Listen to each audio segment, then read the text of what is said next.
ഇന്ത്യക്ക് സ്വാതന്ത്ര്യം കിട്ടിയിട്ട് 80 വർഷം കഴിഞ്ഞിരിക്കുന്നു.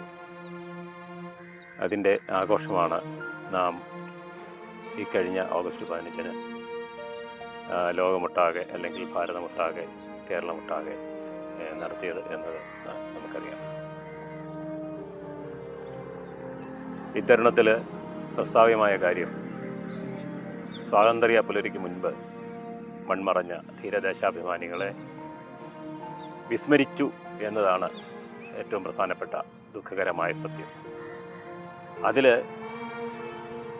സ്മരിക്കപ്പെടാത്ത അല്ലെങ്കിൽ എന്നും ഓർമ്മിപ്പിക്കപ്പെടേണ്ട ഒരു നാമമാണ് ശ്രീ ടി.കെ. മാധവൻ്റെ. അദ്ദേഹത്തെ ദേശാഭിമാനി എന്ന പേരിലാണ് കേരളം അറിയപ്പെടുന്നത്. ദേശാഭിമാനി എന്ന പത്രം സ്ഥാപിച്ചുകൊണ്ട് സ്വാതന്ത്ര്യത്തിന് വേണ്ടി തൻ്റെ തൂലിക പടവാളാക്കിയ അഭിമാനിയായ ദേശാഭിമാനി ടി.കെ. മാധവനാണ് കേരളം എന്നും സ്മരിക്കേണ്ട സ്വാതന്ത്ര്യ സമര സേനാനി.